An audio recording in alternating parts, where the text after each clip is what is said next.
بزح من زي أبز تولد عابير سلا دلوس زين عنا نزم حاج generation ما تدلنا سلا بزح اللي ناسي إنجليش تعلو يلوم ماني دحين إنجليش كنت فعلينا كابز قتيلة actually let me share قبر screen more real quick نها قبره I think تخيلفت مدب كاتوه بجمرة منياتو بزح content سلادلو بزح information يشير كبر لما عنتي سلازي جزء حسير يدلنا مودعته خمتن دلكهب حتون يدلو سب عدل من تنخهب تي information كله بأمونجو من البات دهر 45 دقيقة نحن 5 دقائق بريك نوصل نخلينا حتى دلو نشوف حتى هقرب غالي قاوقت لنا مدبنا هنكتسلينا مالتي but let me share real quick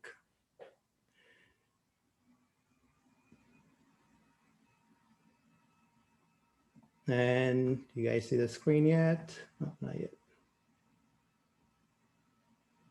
Screen 1 2 okay يقول لهم دمت سمع له تصبو حبروني يا تصبو يسمع له اوكي حتى دلو ذا chat room ندحر كفيتكم ما chat تبل على box chat room تخفيتكم حتى تليو or if you have any question after chat room كتصعفوه اليوم توم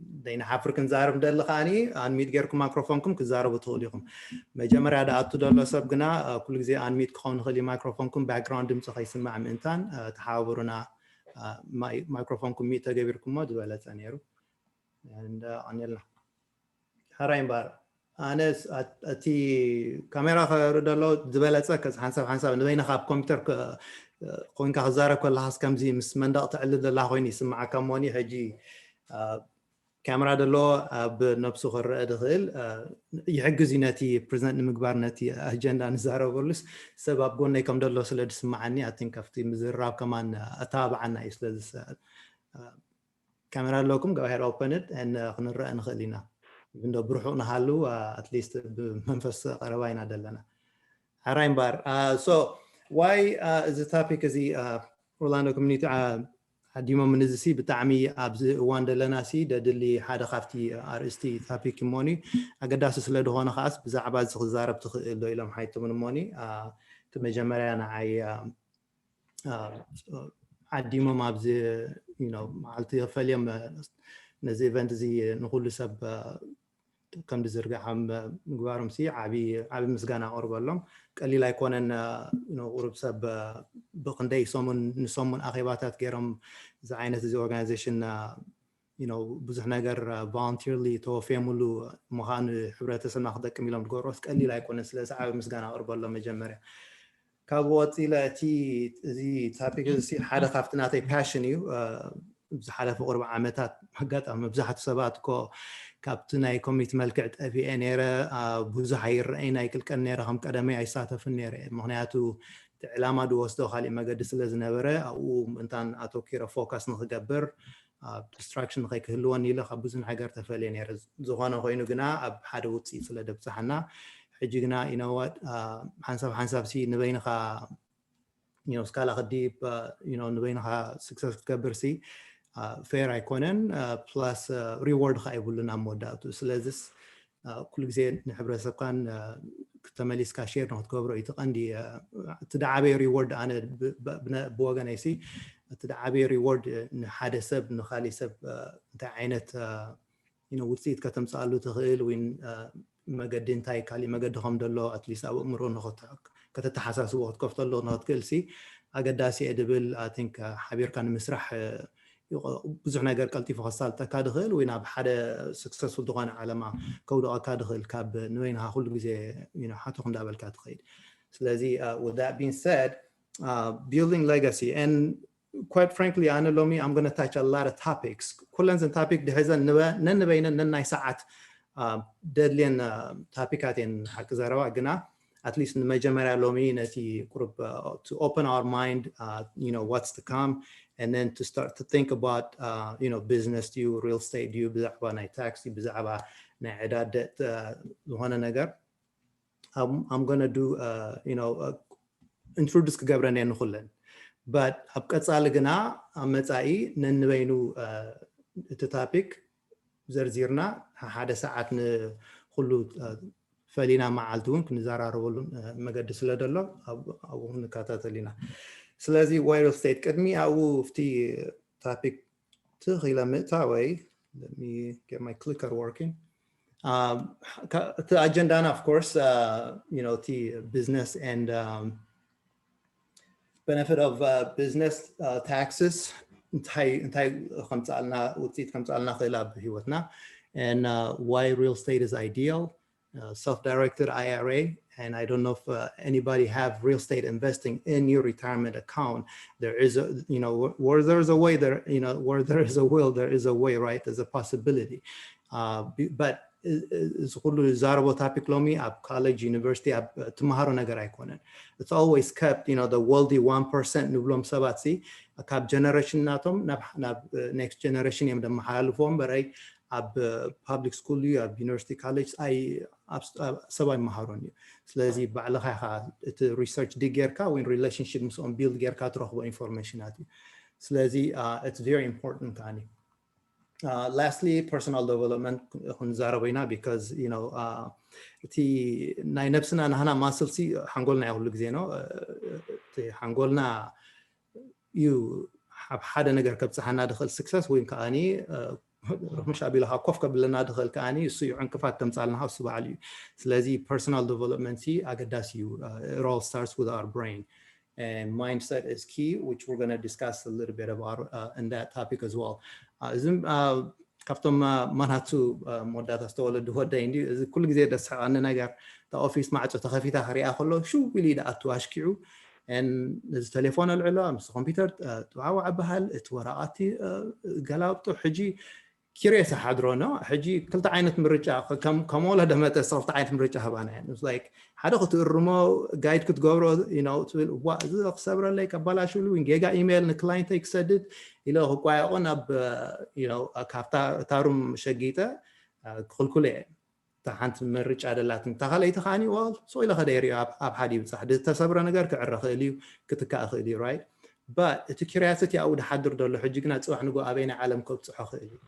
حجي I always you know question myself when I see kids do the darnest thing right but entrepreneurship that's what it starts you know it starts very young so sometimes we shouldn't limit our you know the kids are the next generation we want to keep their open mind their spirit growing recognize نقورات ناتاتهم interest tayu and then now we push نقورهم right كاب نحنا guide غيرنا no I want you to be a lawyer I want you to become a doctor يلقى force نقورهم تناتهم naturally gift some دولد it's very important بهالاي but حدا you know كلنا obviously is حلفة عامة مرت حدش عامة by the way everybody happy new year and hope you everyone had a wonderful time celebrating the new of 2021 right but more importantly I think what I want to address Abzi is that new year see sorry let me go back new year كل جزء بزح سمع خله ولا بوستات كره خله حجي everybody just post oh my god 2020 was miserable I'm glad it's over خابزي عام زياسي بسلام أوتانا and حجي you know 2021 تبغى نقدر كم سال لنا obviously نتمنى no of course it's you know it's always a good thing to wish for something but the reality of it is that you know December 31st 2020 and January 1st 2021 were no different right we woke up on the same day you know and that the same bed we slept in and nothing really changed if you look at it in reality, right? So what I mean by that is sometimes we have to go back and focus on, you know, what we've seen in the past. We've got to be able to celebrate the past. And so the relationship we foster, right? What did we do in that time? We all had a biggest breakthrough, right? A lot of obstacles in 2020. And so the challenge that we all overcame and today كلنا بزح نقدر تماهرنا هنا whether night عنا ناديو you know what we eat how do we change about that نحنا nutrition exercise habit كيرنا نخون more volunteer our finance more you know كنرد أجميرنا or we became more strict and ብዙሕ ነገር ሲ positive ደማላናሉ ነገር ስለደሎ I think let's focus on that and let's celebrate the past and learn from it and then focus on the future. But 2020, yes, we can all wish it to be a great year, but honestly, we have to be the one to make it a great year. ኮፊሉ ይፅበየና ኔታ ዓመተ ምህረት ንሕና ኢና ኣክት ጌርና ክንልወጥ ዘለና ካብ ዝሓለፈ ዝተማሂረ ሕጂ ከዓኒ በዝተማሃርኮ ትስዋራ መነዱ ኢልና ክንቅይሮ ንግባአና ሰባቲ ንሕና ባዕልና ኢና ስለዚ we don't want to sit around and wait on that, right? So with that being said, this is open mind. Quickly, I want to let everybody know this is a safe zone, by the way.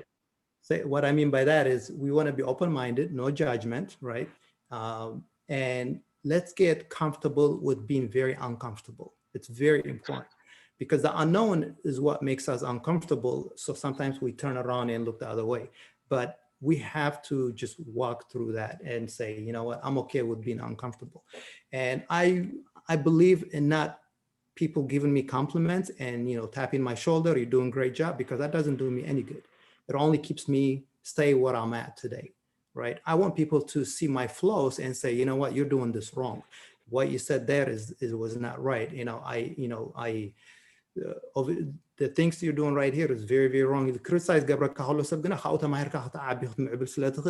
That's what allows you to grow.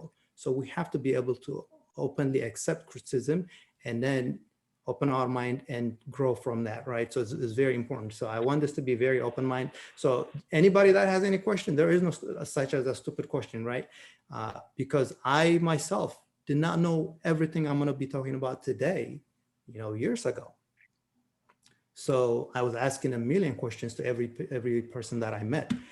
So why do I focus on, business ownership, right? What is so important? Well, in life, all of us has 4 currency in our life. And these 4 currency are, as you can see, time, money, knowledge, and relationship, right? And most people debate me, well, not true. What about health? Where is family? Where is religion? It all falls in relationship. These are the only currency that we have in life. In fact, I can almost, debate that you guys, is anybody here in this room here that is here for reasons that's not listed in here, because every one of us may be needing 4 of these things or may be needing one of those things very, very urgently, right? So, but more importantly, I want to ask you guys a question. Since you have a chat room, after chat room, you can write it. But out of this currency, time, money, knowledge, and relationship, which one do you think is very, very important to you? Which is the most important? And you're on mute. So, if you guys wouldn't mind, just put it in the chat room. I would really love to know, what is the most important currency you have that you need in your life out of the 4 options that I'm giving you, right? And we'll talk about the differences between all 4 currency. Currency is one of them is currency itself, right? Money is money, but the way we get money is through time, because we have to give our time to make money every single day. If we have a job. In order to get a good job, we have to acquire knowledge. And if we can get that. Sanor, Binyam, if you guys can meet Kiros. And let me see. I see a blowhorn. Or it could be maybe I'm taking I'll take the message differently. But so it's very important. These are the 4 currency that we have in life. Now, a lot of the wealthy people of 1% that, that pretty much run this country operate on knowledge and relationship. It's the only thing they focus on, those 2 areas.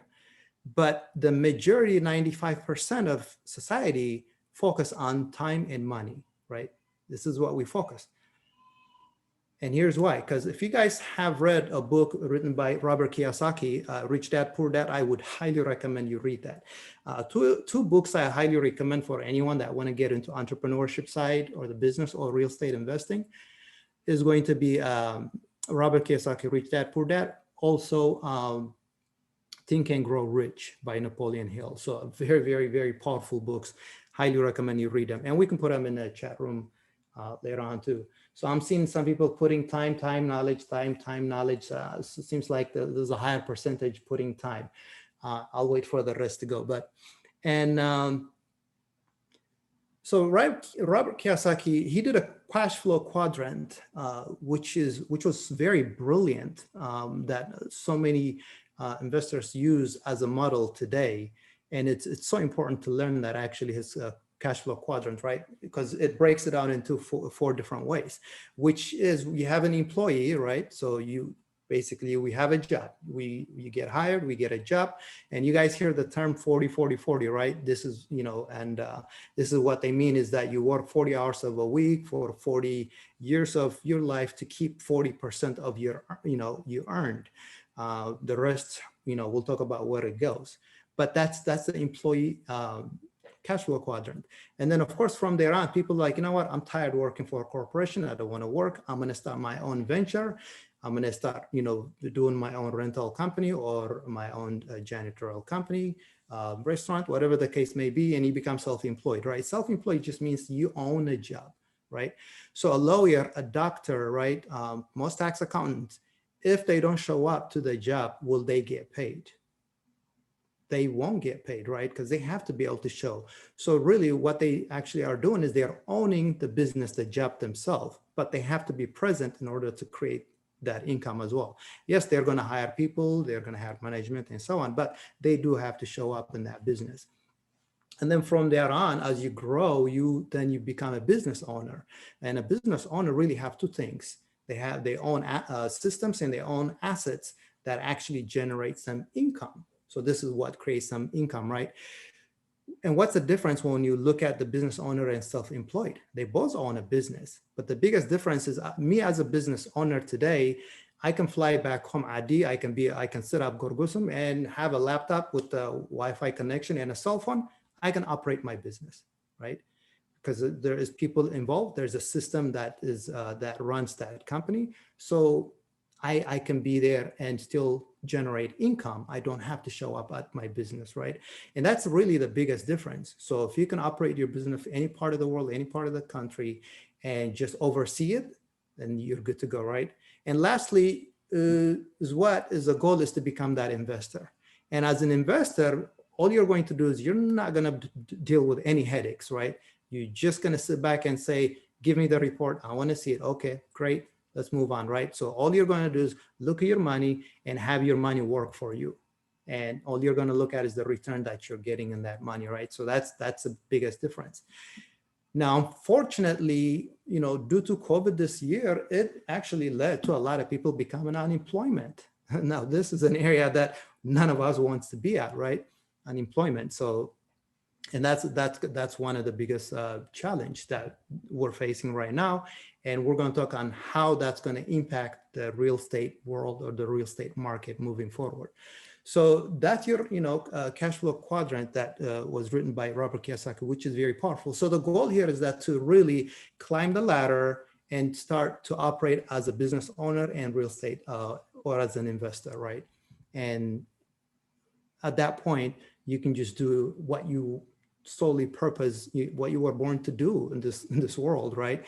And whether that be helping individuals or doing volunteering, opening a nonprofit organization, whatever that means, you would have the free time to do as what you truly were meant to do. So you tap into your true purpose in life, right?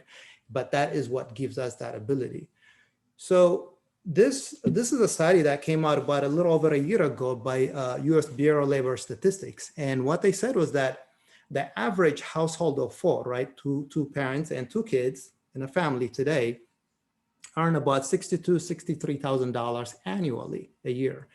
Now, if anyone that falls in that category, what that means is that over the course of your lifetime, you're going to pay 33% in interest, right? 33% in taxes, and 33% is what you're going to live off of the rest of your life. That's all you get, right? And yeah, most people is like, this is debatable. But truth of the matter is we're going to break these down each section as why that is, right? And so we want to live a better life, but this model right here does not work. And this is why most people live paycheck to paycheck, or there is over 90% people just live in, really fall into that category. It's just the way that the system was built. Now, and let me break it down actually a little further, so some of you can pick that up. And what I mean by this is right here is like 10 years ago when I used to work in the corporate world with the companies, I used to get up 5 o'clock in the morning to get ready to go to work. I have to be at work 7 o'clock to clock in. By 12, I take a break for 1 hour. And by 5 o'clock, I punch out and I go home, typically fight the traffic for an hour. And 6 o'clock, I get home, right? So I got up at 5 a.m. and got back at the house at 6 p.m. So that's about 13 hours of my day I committed to go to work. But if the reality of that is that some of that time is getting ready and traffic, I'm not getting paid for it, right? So really, I only got paid from 7 a.m. until 6 p.m. Until 5 p.m., the time that I clocked in. Now, if 33% of that day is going toward my interest, well, that 9 hours cuts down to 6, right? There's my 3 hours gone. And if 33% is going to the taxes, FICO, right? He rips that off. Now I'm down to 3 hours. So reality is that I committed 13 hours of my day, every single day, Monday through Friday, but I only was bringing home a 3-hour worth of paycheck, right? And so when we look at that number broken down, it just doesn't get as real as that. It's slightly different for every single one, but that's just the reality of why people live, in the society, as we say, paycheck to paycheck with it takes a long time to save. Let's just put it that way, right? And the reason is because what we focus is truly what we get, right? This is huge. So I'm going to talk about the difference, why the high efficiency, financial efficiency focus and why the low financial efficiency focus. If we focus on the employee mindset, we're just always hustling, bustling to create income by working at a corporate job. And well, we're going to stay busy there because, we're not even given the opportunity to focus in elsewhere, because sometimes we may even have the weekend off, or sometimes just one day out of the week is all the day off that we get, right? And that day we spend time to recover, no time to focus on something else. So, and the reason why we focus on low financial efficiency is because every day I woke up, this is what I was focusing on: debt. Well, I got to pay my, my mortgage, the house. I got to pay my car notes and all the other expenses I got, cell phone bill, light, insurance. So I've got to focus. I got to make sure I work hard enough to pay all that, all the ends meet in order to provide for my family. And what happens in that process is I'm not even paying attention to FICO, whatever his name is, right? FICO. He's ripping that 33% off of my paycheck, right? Because he's taking his money first before he pays me. That's what governments do. And this in a process, at times made me feel bad. And what am I going to do? I behave differently. We all behave differently when we feel terrible, right? So we spend into liability. Some of us just go out to the mall, buy shopping, ladies, right? You go out there and buy your purses. You may get online and order that brand new Zuria, or the debt is high enough that we just need an emergency vacation. You know what? I'm going to go back home. I'll deal with this when I come back. So I'm going to take a month off, right? So we spend it into liability. Oh, I got to get me that brand new car because my car is just, I don't like the way it looks anymore. Now, what really this does for a lot of people is it sets the clock backward, right? It puts us back in debt. Now, when the next month, the bills mailbox gets flooded with bill, well, guess what? Well, now we got more debt. Well, guess what? What am I going to do? Get a second job, maybe work overtime. I got to get rid of this debt I just acquired. So now we turn to give more of our time, and so we can get a little bit of more income to get rid of our debt. And this is what we mean when we say this typically puts us in a fixed and determined income, which is where a lot of people kind of have our life, know where it's going to start, where it's going to end, because that's a fixed and determined income that was built by the way the society is built. It is truly a broken system. Now, I give a lot of props for a lot of, for my people, especially a lot of, as a foreigners, when we come in, we played very safe, and we're usually ones that pay off our debt quicker and that put a little bit of into savings. So, but if you look at majority of the American society, though, this is how they live in. So what is the difference? What does high financial efficiency, where do they focus?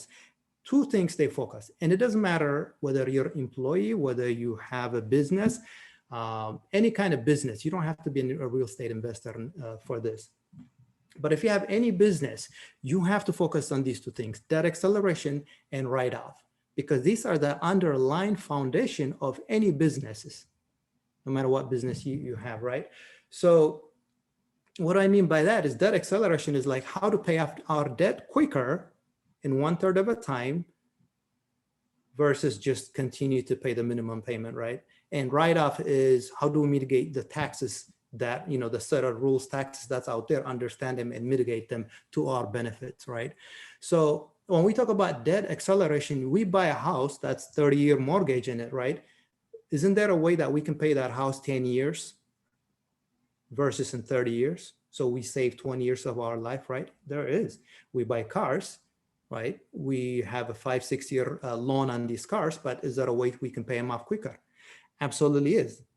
But the way we know is to put in more money. We work hard, we save more, we put in more money. But there is a system, there is a way we could actually pay these debts quicker without no additional income or our pocket. So we don't have to get a second job, right? We can continue to generate the same income we do, but still get rid of these debts. So I'm gonna talk a little bit deeper on these two. But what they do though is as we start paying the debt and start writing these taxes off, is we create cash flow. That cash flow will create as an asset, and that asset is what gives us a new and controlled income. So if you think about Warren Buffett, it's not because he put so much money into his saving account and became a billionaire, right? No, it's because understanding these two systems is how he built his assets to acquire multiple assets where he's worth, you know, multi-billion-dollar assets. So that's the big difference between, you know, the high and low financial efficiency. And so, and let me break the two right there. Now, when I break the two are going to be, one of them is write-off, I said, right? So which is our taxes. And we all know we have, everyone has a tax accountant, right? That you go to, you know, we all have someone. And, I've interviewed a lot of tax accountants when I found, you know, knowing what I know today, let me just put it that way. In fact, I was able to get rid of my previous tax accountant because he was costing me money over time. And, you know, just, he wasn't doing everything because they were playing it safe. They didn't want to be audited. And like, these rules are there, right? So it's just a matter of playing by the same set of rules. So I know nobody likes to talk about tax, but we're going to briefly touch on it today. And trust me, when I talk about this, you know, tax, you know, why I fell in love with actually the income shifting as a strategy, it is very, very powerful. Now, there are two types of people here, right? We have an employee and you have a business. That's the only way we generate income, right? We either go out and work, trade our time for money, or we have a business that generate us money. This could be self-employed or a business owner, because you're going to have your EIN. So in a corporate world, when I work at the, you know, 8 to 10 hours a day for a, you know, 40, 60 hours a week, you know, I was making $100,000 annually, but the reality of it is, did I feel that $100,000 when I got paid? I did not, right? Because FICO is right there before I can feel that money. So he would rip off 33% off of that. So I'm left with $67,000, right? Now, of course, after the rest of my money, I'm going to pay my expenses. Expenses are going to be typically about 50%. And how do we know this? Because when banks lend, if you guys want to buy a house, car loan, or get your student, you know, get a student loan, banks use what's called debt to income ratio to loan you money. If your debt to income ratio is above 50%, you're denied every single time, right? And if you're less than that, you know, you're more likely to get approved and, you know, get a loan. So that's what they use. And so that puts me down to 50,000. And then of course, after that, I have my lifestyle, right? Remember the emergency vacation, or I got to buy the new cell phone, New Year's coming, Christmas, we got to go shopping for the gift. Here's our 10% lifestyle, which is about $10,000. So that really puts us at the end of the year of $7,000 in saving. So if we break the math, which really means is that we're making $600 a month, right? So when people come and be like, yeah, I'm making 6 figures, I'm doing great, I got promotion, but let's break the numbers down and get real with the true outcome of the income that we're earning. Because what's going to happen is if we create that same income, when we venture out our new business, right? This business can just be simply as having one rental property. I just bought one new house, I'm going to rent it out, right? That is a business within itself, right? So all of a sudden that 100,000 income you create will be a benefit to you, and you get to feel and use that money as you wish, because FICO isn't taking that money right away. So what this does is it gives us the ability, the objective here is to move our expenses and our lifestyle over to our businesses, right? Because FICO is not there yet. And so when we do that, can you pay most of your expenses, like prom dresses, if you guys have any, any kids, bicycle, all the gifts that you just gave your loved ones, could it have been as a write-off to your business? Yeah. 100% may not be, but what if 95% of it could be a write-off? Would that be of a benefit to you? And it can absolutely be of a benefit to you, right? Hugely. But that's a big difference. So, and this is not something that will put you to jail. This is something you do legally, morally, ethically. And this is what the wealthy do day in, day out. Okay, when people talk about Trump, show us your tax return, he's not paying a damn thing, right? Why? Because he knows the system. He is using by the system that the politician has set out. So it applies the same to every single one of us. But we're not taught about it though, right? That's the reality. So let's look at it. What is the biggest difference between these two, right? If we look at the biggest difference is, as an employee, how many write-off do I get?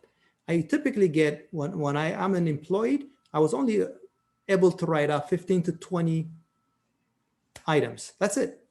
I was very limited to things that I can write off, right? And which makes it very, very expensive to do anything.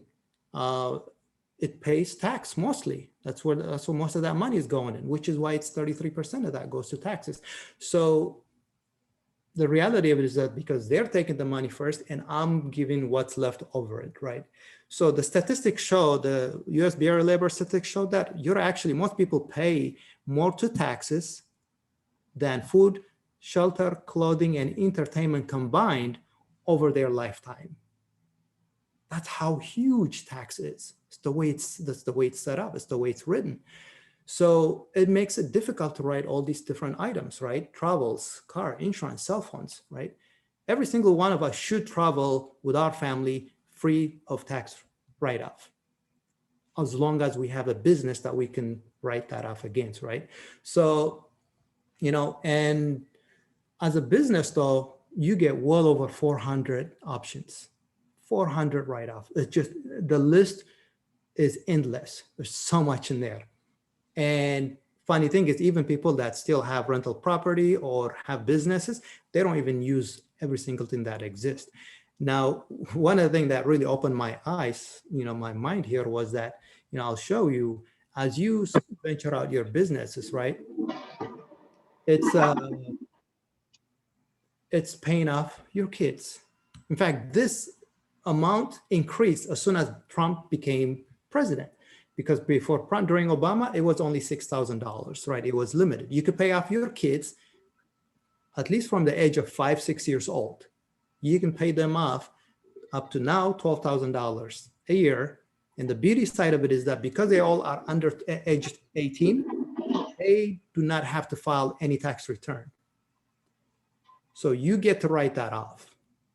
But the caveat is they have to be doing work. We can't just launder money to our kids, right? You don't just hand them money. They have to be doing work. So which means if you have a rental property, if you have any business, restaurants, cleaning companies, get them involved in a business.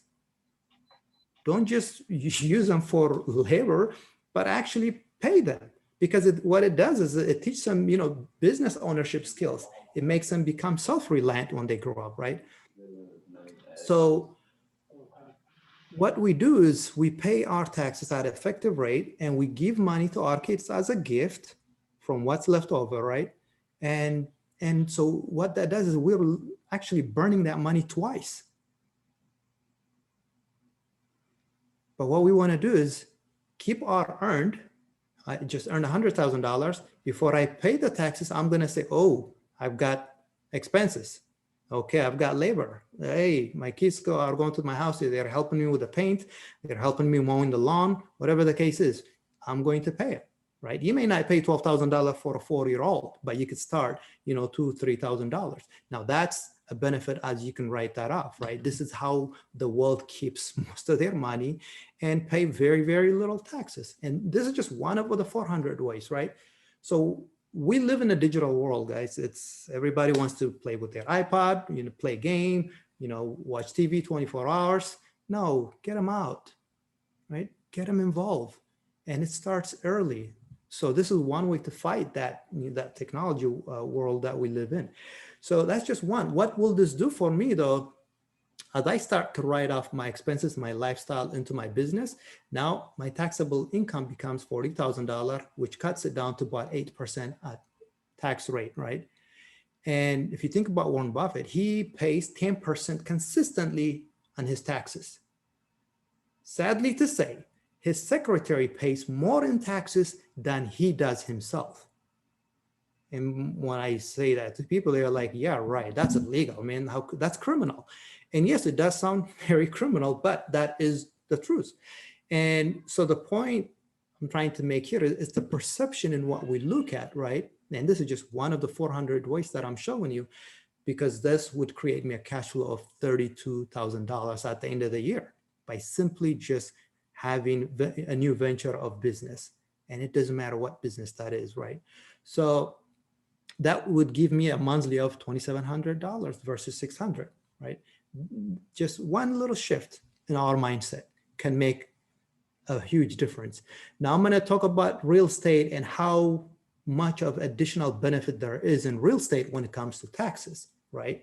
Not just the homes we own, but all the other homes that we would own, but also even if we are employed, some of that taxes that FICO is going to the government in our employee paychecks, you can actually capture that once you have rental incomes or other real estate businesses.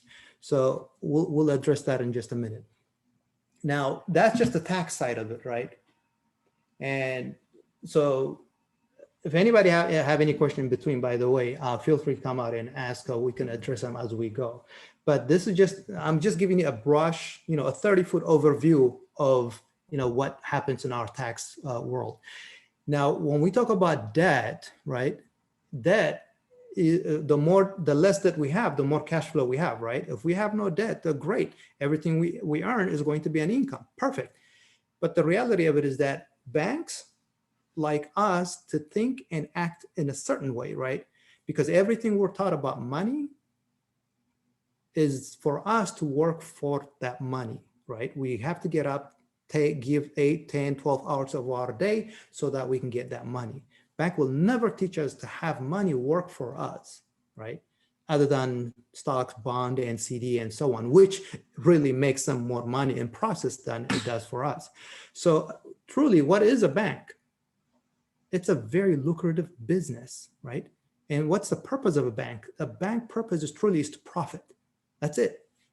And I get people arguing about, who their bank is. They take pride in their bank. So I've got Capital and I've got Western Union, my, credit union, Wells Fargo, US Bank. No, who cares what bank it is? It's good to have a relationship with as many banks for a leverage point, but they all have one singular intent, is to profit. That's it, right? So why do they continue to build high rise in every downtown, every city that we go to is owned by the bank, right? Or insurance. But most people struggle to pay 1, 2 houses over a course of our lifetime. Why is the difference? What does the bank know that we don't know? So this is where, debt acceleration really comes into play. And what I'm going to talk about is a little bit unreal because I promise you, you're going to feel like this when I first, when I introduce the idea of debt acceleration. But the goal is to actually make you feel like a newborn baby again, like this little chubby girl, by the time we finish with it, okay? So the reality of it is that when knowledge increases and strategy are implemented, behaviors totally change, right? And we put on a light, a little getting dark out here. So acquiring specialized knowledge, right? Building relationship through business ownership or real estate investing, you know, it can truly be an amazing journey, as it has for me in the last few years that I got involved in it, which I dedicate my time to truly encourage and empower others, you know, not only to just conquer fear, which limits us from not having to invest, and also achieve greatness in that process. So when we talk about that, you know, I'm going to give you guys a chart. Most of you here have a house, have owned a house, or currently own a house, right? So you are familiar with mortgage, you know, with when you get that loan.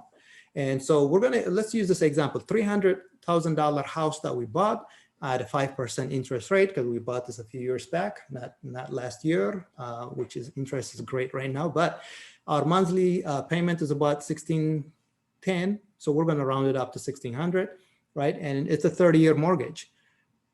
Now, we know when we sign that truth and lending document, right? If we flip to the very last of 300 page, you know what you're going to be paying the bank. They have to disclose it, right? We see it. But the reality of that is that when we pay that monthly $1,600, that first month we live in that house, $1,245 is going toward what? Interest. The $363 is going toward principal. And okay, we get it. Bank makes most of their money, it's front loaded, right? The interest is loaded in the front, but as we paid over the course of time, interest will go down, principal will go up, and we'll pay our house 30 years later, we're free and clear, right? And so life happens. We just move on. 30 years is a long time. I'll work harder. I'll work 2 jobs. I'll pay it off quicker, right? We acquire the mortgage, the house anyways. Great. But if we break down the math though, that right there, does that look like 5% interest? Which is what really interested us to buy the house. But that math shows me that I'm paying actually 77.5% in interest. Okay, it's just the beginning. That's fine. Let's move on, right? So let's go year 5. 5 years later, we paid roughly about $96,000, right? 1,600 times 5 years later, right? 60 months, it's $96,000. Now, over the course of that time, that means we paid $23,000 went to our principal. That's the equity we built in our house. Great, we got to feel good. But what we do not see, bank will not show us, is that what did they make in that process, unless we do the math ourselves. Well, they made $70,964 in interest during that 5-year period. So if we look at the relationship of that, interest to the equity ratio, that's well over 300%. So the bank made 240, I'm paying 240 interest rate at this point to the bank 5 years later, right? And you guys know you receive those letters. What happens 5 years later? We get those letters beautifully written. Hey, you've got a little bit of equity. You've got credit card debt. How about you consolidate? Let's refi you. I mean, last year alone, the refinance just skyrocketed. So many people refinancing right now. I can't say it's good or bad, right? It all depends. It's person to person is what makes that difference. But we are bombarded, with this advertisement. Oh, you know what? I've got to upgrade my house. My bathroom is a little outdated. So let's take a bit of that equity, upgrade the house. Or sometimes we may not refi, but we relocate. We may sell and move.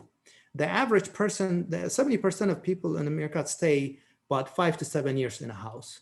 They move, they just go. Unlike, back in the Great Depression, back in the good old days, people stayed in their home for 30, 40 years. Oh, we human beings have evolved over time. We can't stay still for a long period of time nowadays, right? So we have to move fast.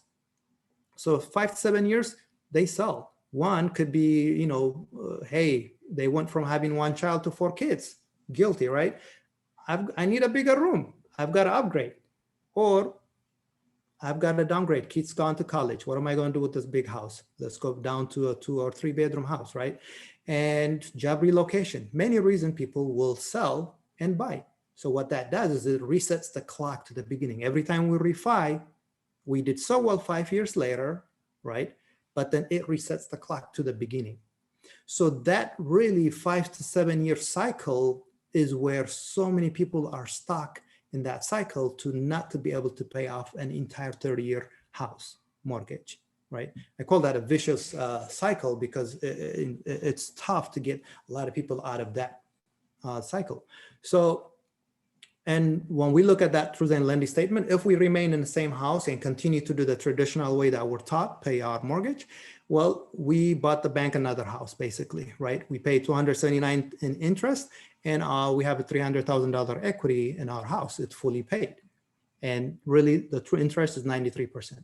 So the next time you guys want to get your, you want to buy a car, you want to buy a house, whatever the case is, when they tell you your interest rate is this, in fact, they don't say interest rate, right? It's called mortgage rate for a reason, because it's not a true interest when you buy a house. It's mortgage rate.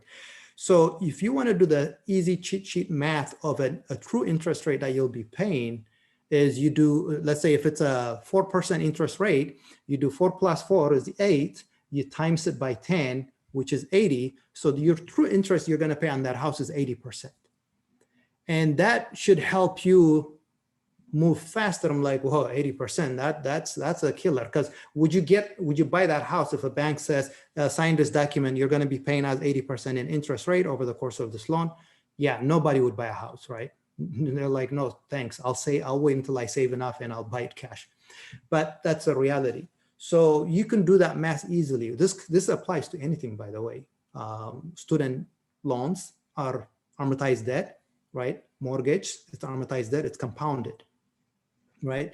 And don't be surprised if they don't put a cell phone on a loan soon, because cell phones prices are getting higher. There's a fight. They're fighting it right now to turn it into a loan, and that means a $1,500 phone probably will end up costing you $2,200 to $2,400, right, by the time you pay it off.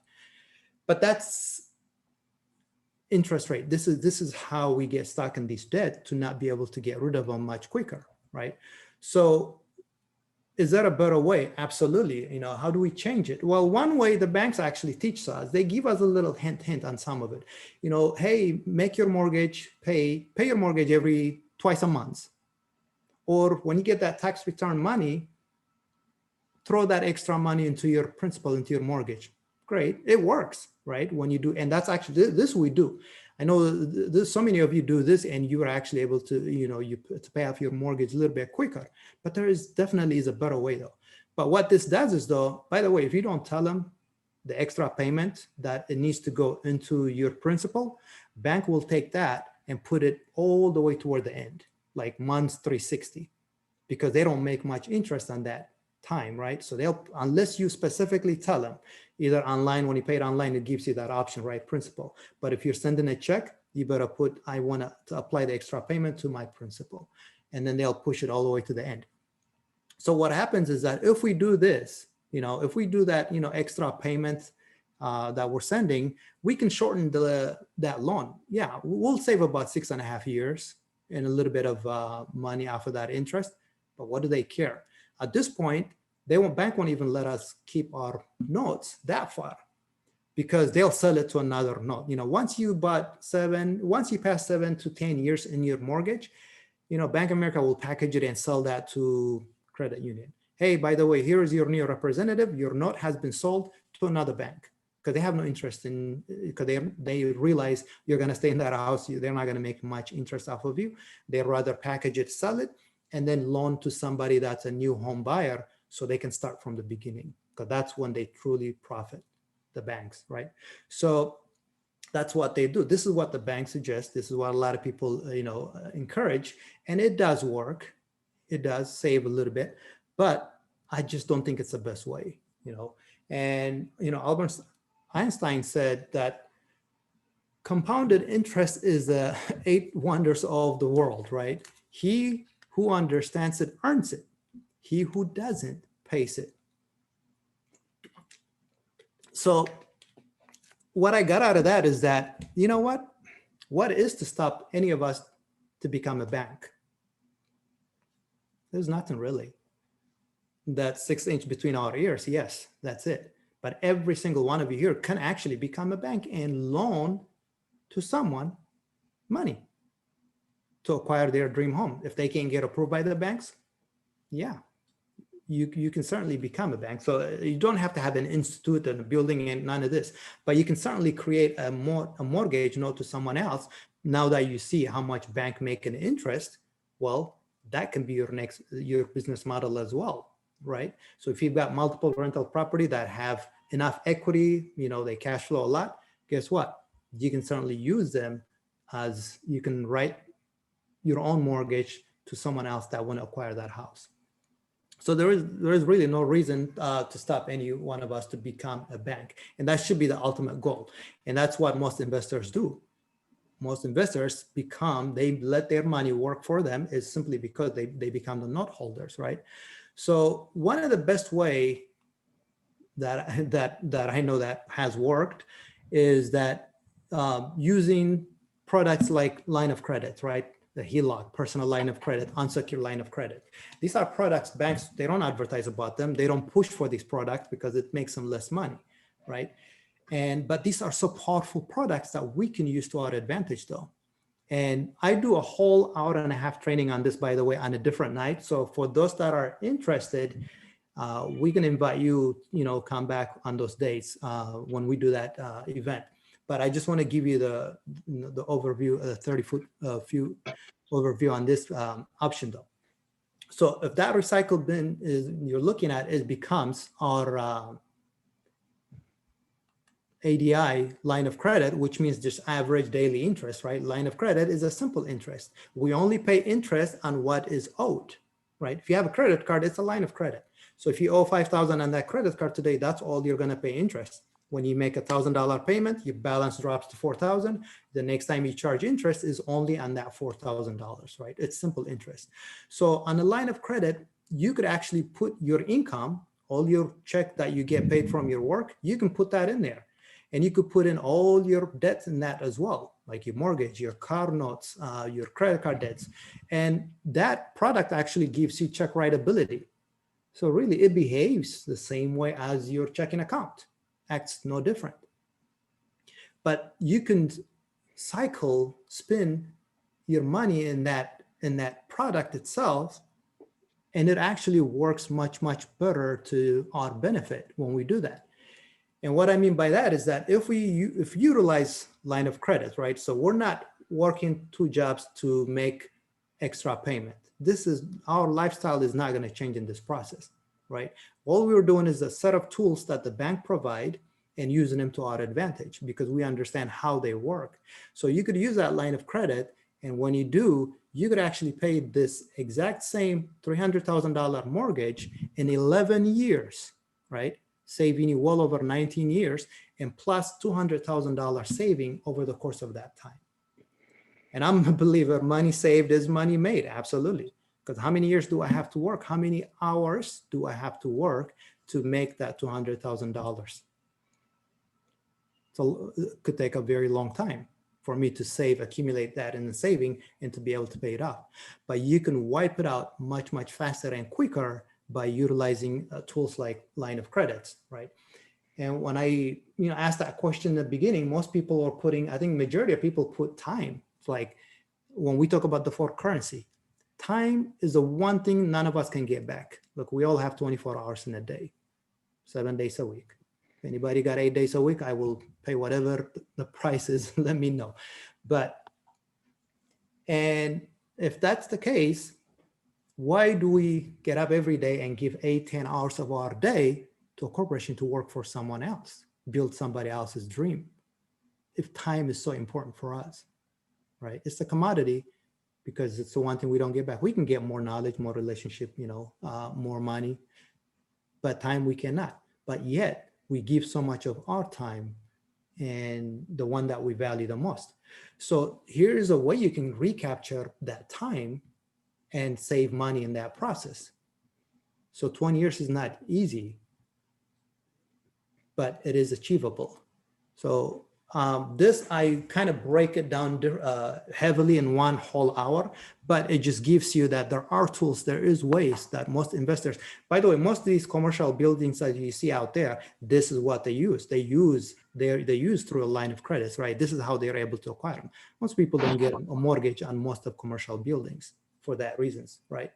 So, and the reason why a lot of people don't do this is because, one, obviously it's not taught anywhere else, right? Banks discourage it. They certainly do not advertise. They advertise refinance heavily. Everybody wants you to refi because it resets the clock back, right? But they do not. They won't advertise this. The media won't even talk about it. Dave Ramsey, I love him. I listen to him quite often, but he's a play it safe kind of guy. It's like, oh, don't take risk. That's all he advises on. So he does not teach it, quite frankly. Susie Orman never wrote anything about this. And we just, bottom line, we were never taught, right? And funny thing is, at first, I myself was very skeptical. I would not talk about this so highly if it didn't work on me, if I did not, used it. Because I was able to wipe off like, student loan. Sallie Mae at 8%. Do you remember those days when we had a huge student debt? 6, 7, 8%. And I did the math and I almost vomited just knowing what they were making in that process, because I was like, I'll just keep, minimum payment. It'll pay itself off over the time.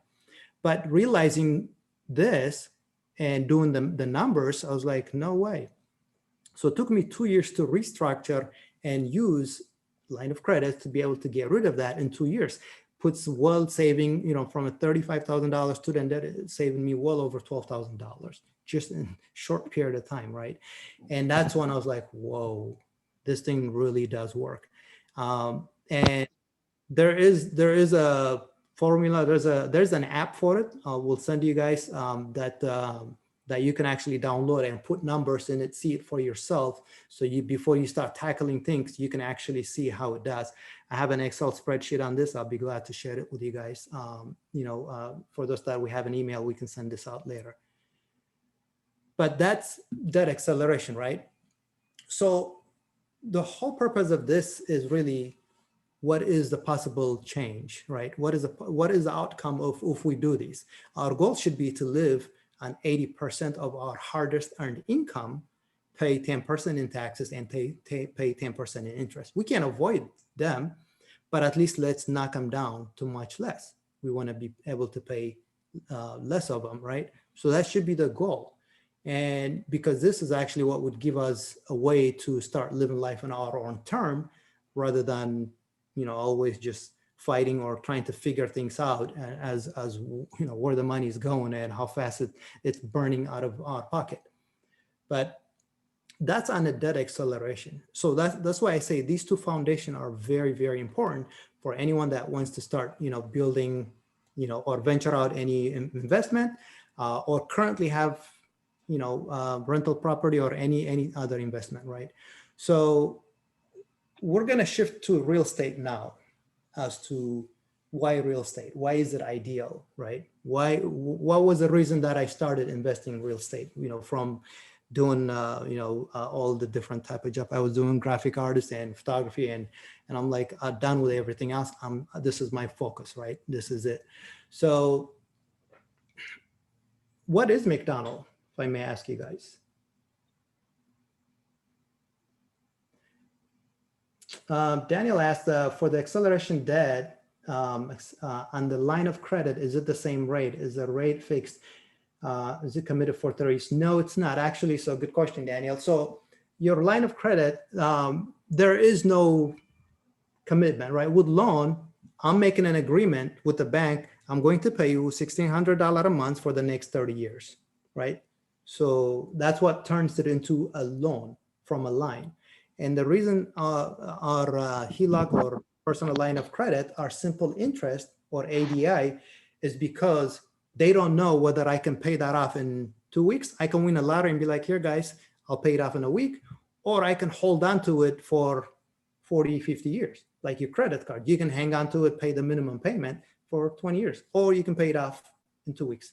They don't know, which means they're taking a risk on you, right? There is no commitment, but that's a big difference. Now, the reality of it is though, me paying a 5% or a 4% mortgage rate is much, much more expensive than me paying a 21% in the line of credit.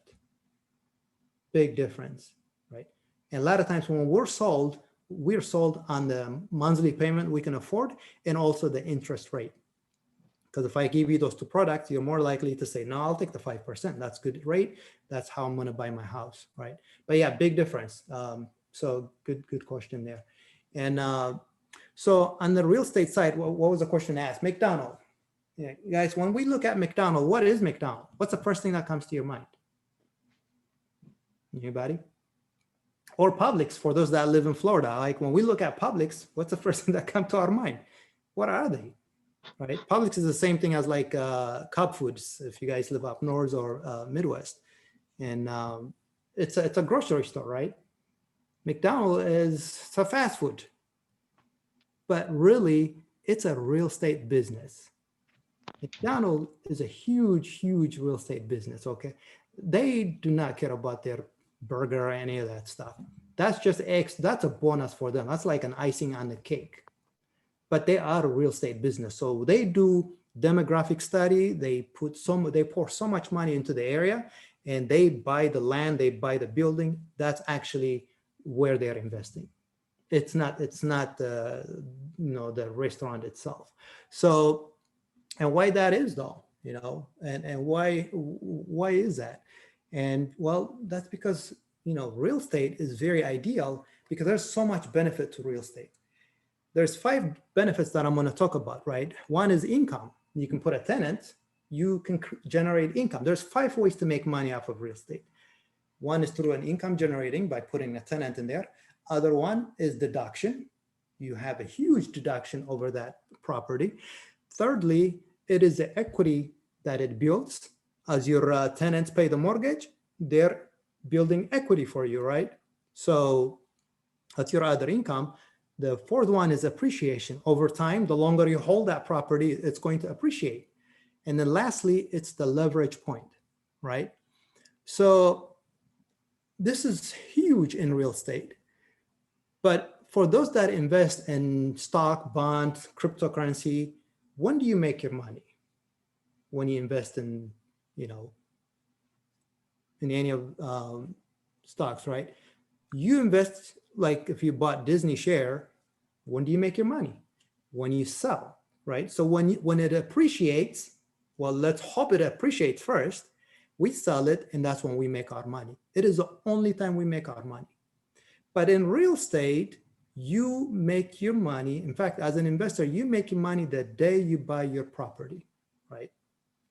So the day you buy it is when you start to make that money. Big difference here. And I'm going to go into the benefit of real estate in a different, I'm going to have to write this one down because I don't have a PowerPoint ready for it.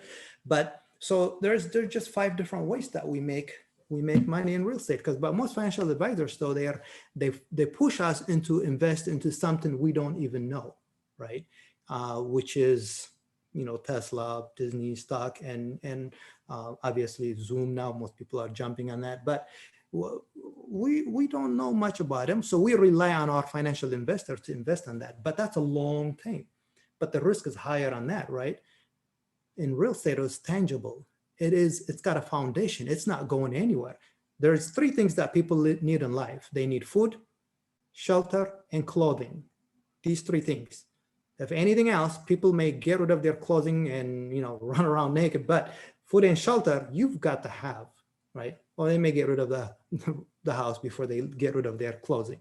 But so we know it's not going anywhere. So it's an investment that will always, always grow and generate income, but can generate income in so many different ways, right? And I'm gonna share a quick couple deals that we've done in the past, years that I was completely disconnected from my people. This actually was about 45 minutes away from us out in Geneva. We picked up this property. This was a short sale Okay, the family that was in it, they were just under duress, and they hung on as long as they could. They literally trashed this place, and they had to get away. They needed to move on. So we came in, we were able to help them out, give them a little cash to move out, help them, relocate to their next place. And in that process, we negotiated the price with the bank, not with the seller, with the bank, because at that point they were being foreclosed on. And when you first go to this house, you could not see it. Even for us to walk in the door, it was like a jungle. You could not. All the grass was the height of the windows, but in that process, so we were able to acquire it, and you could see what we paid for it and what we were calculating, what the cost was going to be for us in that process. So the minute we bought this house, we knew we made money, right? Because as an investor, you have to have equity when you buy it. So the equity is what we banked on. And we negotiate with the bankers. We show them, hey, this is what we need to fix. This is what we got to do. Here's what work we can come in. Bank is always happy to get rid of these homes out of their books, because what it does is it ties up their money from lending it to someone else that's looking to buy a house. And plus, a foreclosure costs us minimum $25,000 to $50,000 for a bank for a single house to process someone through a foreclosure, through an auction, and to go through that process. It is very, very expensive. So they would rather discount that and get rid of that off of their book and move on, release that money so they can loan it to someone else and continue to generate their interest on it. So they let it go at that price. But for us, we had two choices: either keep it, fix it ourselves, and ultimately sell it, or keep it and rent it out. It was a bit of a little bit further away, so the location was not ideal. I don't want to commute. Labor would have been a little bit of intense on it. So you know what? We decided, let's just wholesale it. Let's just, push the paper, assign the contract that we have on it to another buyer, and then they can go ahead and fix it. And this is someone that we knew we had a relationship with. He wanted to go ahead and do the fixing. So we let it go to him. So we wholesaled it for $12,000. If we were to keep it, it would have took us 3 months from the day we acquired until the day we sell it, right? But we let it go. He made, in that process, kept it for 3.5 months, actually. He almost got pushed until 4 months, and then he was able to profit over $33,000 on it. But for me, I would rather just move on, pass it on, and then get to the next property, right? So there's a lot of little deals like this all over the state, all over the country. And, the HDTV, whatever the TV show that we see, it's a hoax. It's a joke, right? I know a lot of people. I've got to know them. I've got to meet so many of those people that actually were on those shows. By the way, all this money they pour into those shows, they don't sell them. It's, they turn around, buy it themselves. They just do it for the show. And what they go through the process, it's nothing like a real world, truly. But a typical fix and flip house from acquiring to selling is an average 3 months. If it's going to be in a range of $400,000 or $500,000 home, you're probably going to spend 4 to 6 months.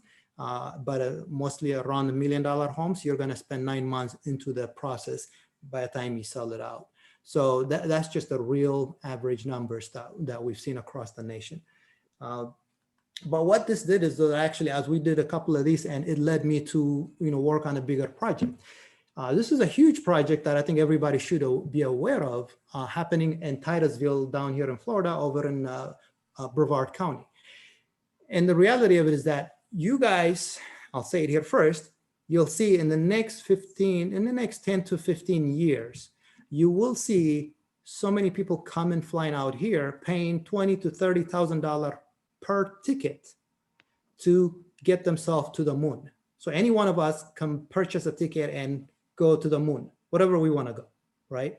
And that is in process right now, because Kennedy Space Center, it became privatized, right? After Obama put it, tanked it.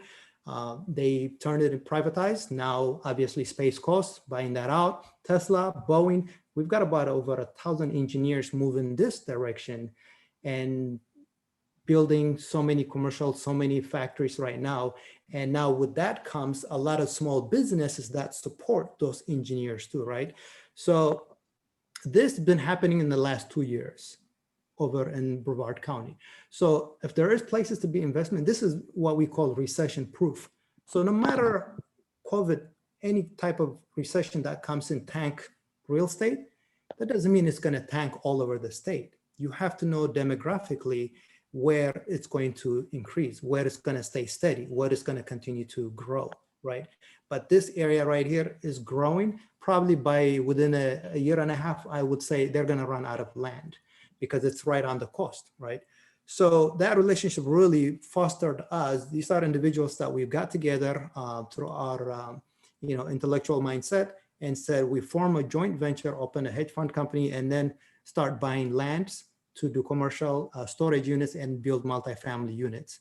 And that led us to multiple relationship with like Kent Oliver, who lives in Duluth, Minnesota.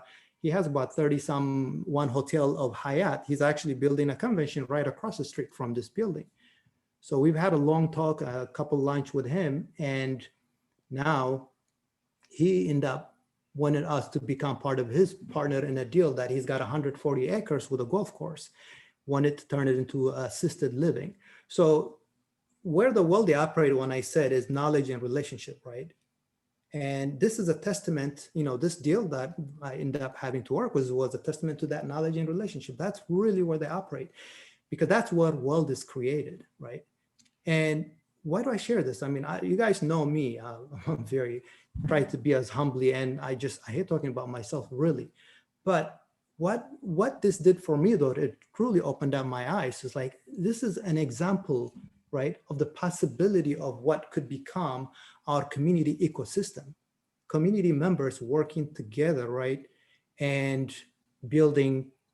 Because reality is, when I did, involved in different states and did a lot of volunteer work, and also doing a lot of photography, traveling around the states, one of my things was I just observed the community, the surrounding the area.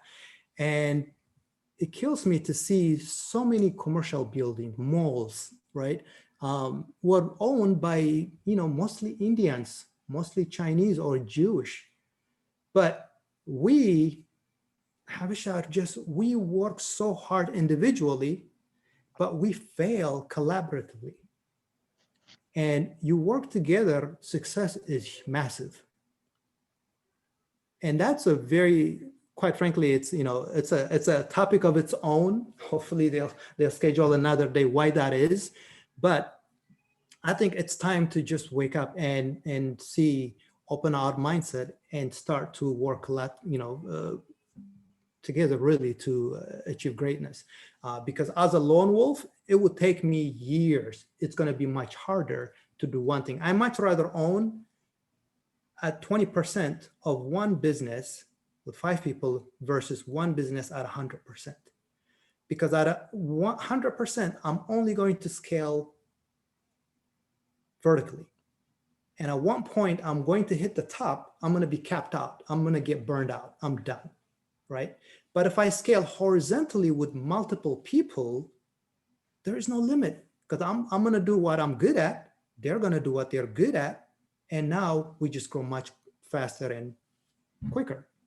So, and I think that was an awakening moment for me, having gone through this process. And I said, you know what? I think it's time to put our foot down and start to talk about it. Because if you guys wouldn't mind, I'll be vulnerable. I'll share, like, when 2008 market crash happened, right? We had rental property, we had a house. And in that process, I think you guys can agree, so many people got affected by it, right? A lot of people got affected by it. And during that time, 4 years later, actually, I got married. That's when I met Sonu. So we decided, let's go back home, let's get married, because I don't want to do it here. There's too much headaches. I'm focusing on my debt every single day that I woke up. So we decided, let's just go back home. And, funny thing is, though, I came back a month early from back home. And if I was 1 week late, if my plane was delayed, if I was 1 week late getting back to the state, I actually would have lost the house that we were living in. So it was under foreclosure process. Banks were knocking on my door every single day. They couldn't find us. The car was parked there And the neighborhood people said, I don't know where he's at. He's gone out of the country. So they thought I just abandoned the house we left. And so they literally just signed documents and everything. Within a week, they were going to block it and take away the house. We would have became homeless in that process. So I was lucky enough to come back a little earlier. So, end up not going to any honeymoon. But it took me months after that fighting. I think there was a lawyer that burned me $4,000, and then I paid another lawyer $3,000 to fight through that process. We lost the rental property in that process, right? But why do I share this? It's just true. It's the reality. We all have gone through this or know someone that has gone through this process. So that was the moment I said, you know what? I want to sit on the other side of the table. I want to know what is it that they know that I don't, right? What is the difference? Why am I struggling here, but they're coming to get after my house? So that's when I shifted my mind to get into real estate investing. And I actually poured a $40,000 investment to learn what I know, build my relationship. And then this is what led me to what I am today. So it has been hardworking, and it has been an insane effort, but an amazing journey at the same time. So, sacrifices has to be made in that process, whether that's just putting things on hold, taking on vacation, or buying the things you would want to buy. But it led us to this point today.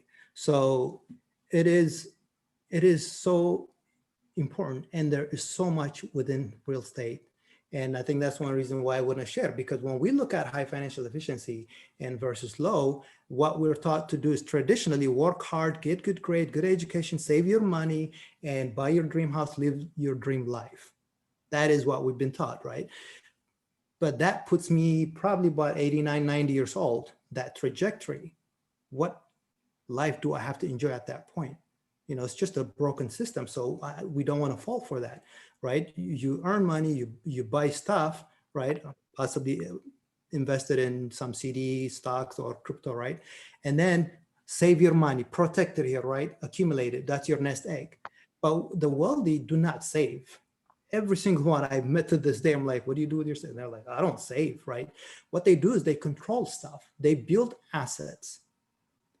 And that asset is what, that's like their chicken farm. When we all grew up, the more chicken we had, we knew we were very wealthy because we were getting eggs every single day. But that's what a chicken farm does. That's what multifamily, that's what rental properties will do for us. And that's what we want to retire on. Now, when 2008 market crashed, 10 million people got displaced, just all over the place. Would have been 10 million and one if I had lost that house myself, right? And what happened in that time is from that time until about now, until about 2015, 16, nothing was getting built. Everything was like, whoa, let's stop building. Because 2006 and 7, houses were building more than schools and hospitals could keep up with it. They were just building left and right. And the market crashed, everything stopped. But what happened in that time is time moves on, right? It's a commodity. So we continue to grow. We continue to have multiple babies. The population grew, but nothing was getting developed. So then they came out in about 2017. They said, you know what? We need 4.3 million apartments by the year 2030 because the demand was growing for apartment because nothing was getting built during that time. Everything was still.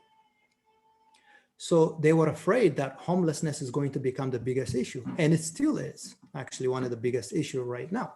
So this is one of the reasons, if you guys notice, every state or city you go to, there's multi-family buildings getting built all over the place. And that's one of the reasons, because the demand on it is so huge, right?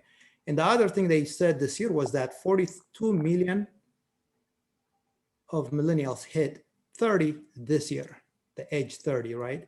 So what that means is that 90 to 95% of them will say, oh my God, you know what? It's time I need to buy a house. It's time to own a home, right? So their mindset is shifting, which means that's gonna push the demand in the housing market there, right? So there's a lot of data that we look and we study on a daily basis that we follow as to why it is so important to invest in real estate, and what do we want to focus on when we invest, right? And it's very crucial. Now, one of the other thing I'm going to talk about briefly, and we'll take a break. I don't know if somebody's keeping me on time, is a self-directed IRA, right? Most people ask, can you invest in your retirement? Yes, you can. Schwab, Vanguard, Merrill Lynch will never, ever allow you to invest in real estate because they can't. One, it doesn't make them any money. Legally, they cannot do it. But you individually can invest in your retirement account, right? In fact, this 5.5 million property that we bought, a 50 million project that we're doing, is all bought through a retirement account, right? That is how that money was raised and to purchase that land. So there's what's called self-directed IRA. Most of you probably have 401k, IRA, right? But self-directed IRA is something you can have full control of yourself. And what I mean by that is you can roll a portion of your 401k to your self-directed IRA, and now your IRA can go out, open a business, an entity, like, rental LLC corporation, right? It can own a business, and that business can now own a property, a real estate. So when that real estate generates income, where does it go? It goes straight back to your retirement account. So it's coming out tax-free, it's going in tax-free.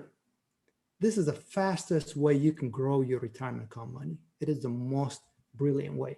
If you guys remember when Mitt Romney lost his election, one of the main reasons he lost his election is the minute he turned his tax return, his financial statement, as soon as he turned it in, they ate him up like no tomorrow. That factored to his loss of election. One of the smarter things that Trump did is he would never admit to giving his financial statement. Until he dies, he will never show that out, right? Because he knows they will rip him apart. Now, there's nothing illegal there that he has done. A lot of the things they've done is very legally.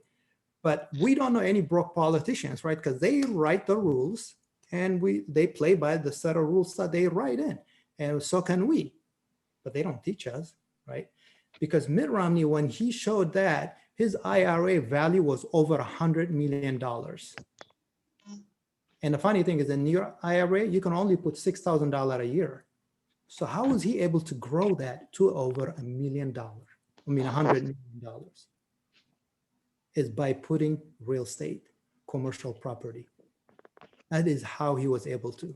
There was a couple of high-profile people that did that, right? Yelp, the founder of Yelp, what's his name, Max LaVinci or something. His IRA was worth $95 million, right? I think there was a co-founder of PayPal. Co-founder PayPal also had Peter also had a Roth IRA. Roth even better, right? Roth IRA. There's no tax involved in that. Over $510,000 worth, all in real estate. So most financial advisors will say, oh, no, that's risky. You don't want to do that.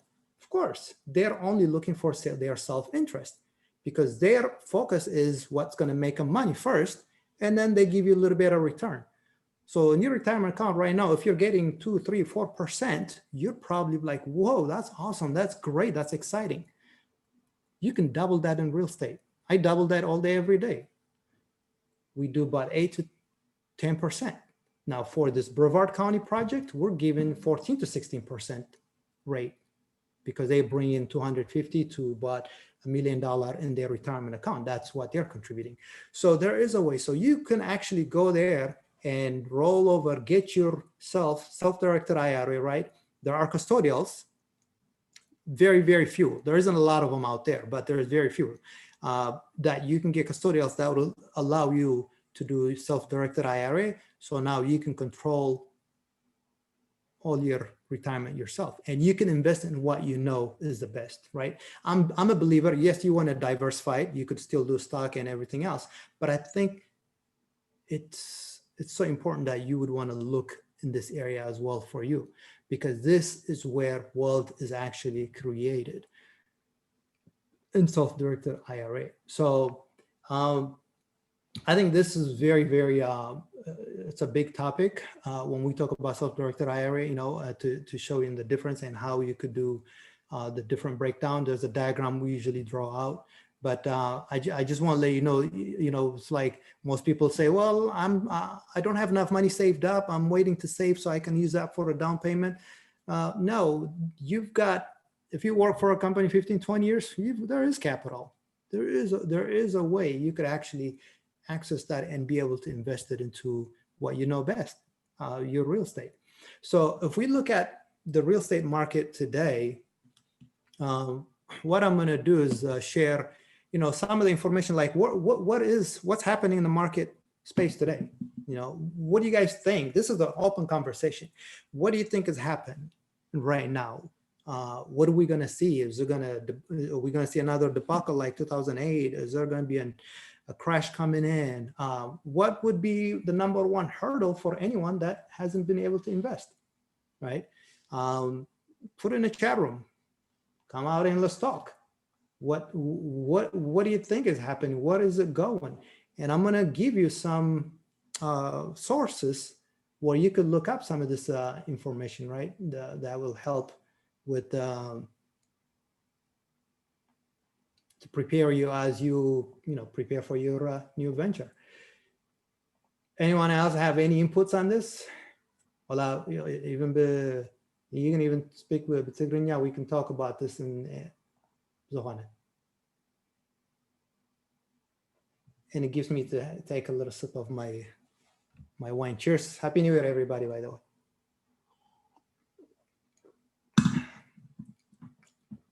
أنا كفتني كم زمان سلني من الباش usually my past experience is ليبينا مش مبزحته جزيات حساس واقع is influenced by your past experience. So I would assume maybe because of 2008 people are a little bit hesitant and also banks are a little bit tight in terms of providing loan at this time as compared to pre-2008. Very true, right? They're not lending as they're being cautious. Absolutely. So what does that do to the market, or what does that mean? Because you guys seen the house is booming, selling like hotcakes. I think them being a little bit tight might protect the real estate business, maybe in the short run, but I'm assuming that people might come with different products because, Wall Street leads the economy.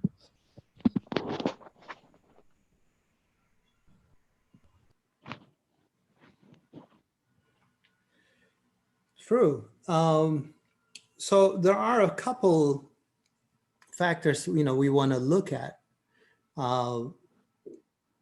in today's market. One, obviously, market is shooting up because the reason house price is going up right now is because there's less inventory. Nobody wants to move. It's COVID happening. So I'm going to stay put until things get normal. Then I might sell, I might move and things will happen, but they're staying put. So inventory is very, very low. That means prices are going to skyrocket. It's because there's more demand. It's a seller market right this minute. But on the flip side also, though, is that there is over 2 million, forbearance. There's a lot of people that took the forbearance, 3 months, and then they added another 3 months, right? 6 months. So that means their note is going to be due at some point. And chances are, when this forbearance kick off, by the way, most people took the forbearance, right? And what do they do with their money? Did they really save it? We live in a consumer world where we just live, we're a debt-driven world, right? We just spend. The more we make, the more we spend. And when they say 70% live paycheck to paycheck, it doesn't matter whether it's a lawyer, a doctor, or whether it's someone that does, janitorial service, it's still, they all end up at the same shoes they started because their lifestyle is different, right? The more we make, the more we spend. So Home Depot made more money than their entire year just in the month of April, right when COVID was at its peak season, right? Why? People just could not stay locked up And they're like, what am I going to do? I gotta go shopping, man. I'm stressed, I'm depressed. I can't stay being in the house locked all the time. Oh, gotta go out. Home Depot was probably the only place that were open. Restaurants were not open. So they would go buy things, and they found time to upgrade their home. I'm gonna fix this, I'm gonna update this. So, hey, a little bit of stimulus money, sure, let me burn it here. I was in shock when I saw that, when I saw Home Depot's report that they made more money that month than their entire year. That was their best month. But so people are spending it. So when these notes are being due, bank is going to say, okay, time to pay us. You got 6 months deferment. What's going to happen? Like, I don't know. I burned it. I don't have any money. I still don't have a job yet. Unemployment is still high. So foreclosure will start to kick in. Now, people are going to start to get displaced, just like they did in 2008. Foreclosure will kick in. And now we're going to see more inventory. And now the house market will slightly dip, and it's going to start to go down because now there's going to be more inventory, right? More houses being out there. At the same time, the inner city high rises are going to get hurt the worst because people realize the beauty of having a house or space than living in an apartment during COVID. They've experienced this like, I'm done. This is too, claustrophobic. So this is too tight. I don't want to be living here. I want to go out to the suburb. So out in the suburb, the houses are going to continue to climb because people just want to go out that way. So a lot of apartments will get hurt in this process. Commercial is the number one that will go down. Obviously, commercial is going to get hurt because office spaces, most companies are not going to go back to those offices. They see the benefit of people working from home. We're not going to rent back to commercial buildings. So commercial is a good place to start acquiring it, but we just have to be creative what you're going to do with it as you start acquiring those deals. But this is things that's going to shift over time. The first 3 months right now is to watch what's going to happen. Are they going to pour money into the market, into the stimulus to really balance the crash, the market itself, or what's going to happen? So, the next 3 to 6 months is really, the first quarter is one of the main one to watch, and then that's going to dictate which direction. Else, I thought somebody had a question there. So, but yeah, there are those. So let me share some website to you guys. I don't know what screen you're looking at here. So there's a website called, and I can put this in an Excel and an email, by the way, send it to you guys if you guys have any interest on reading on any of this. But this website, the Black Knight, is huge. It's about the mortgage data. This will actually show you mortgage data across the nation, right? And so you can go ahead and read up on it, where we're at, how many people are getting mortgage right now, where is the demand, what is the rate that it's increasing, the interest rate. It'll give you all that report. And because these are real data, they do this on a week-to-week or month-to-month based studies. There's also what's called a Mortgage Bank Association is another data that will give you on mortgage. But more importantly, on the Black Knight, though, is what it's going to give you is the delinquency, what it's at, right? And if we look at the delinquency is what we want to see. And here it actually says it right there. It improved in November 2020, but nearly 2.2 million serious past due mortgage remains, right? That's what we have right now on delinquency. And there is a lot more report. It breaks it down by city, state. So if you want to invest in a specific area, I call you, that's your farm area.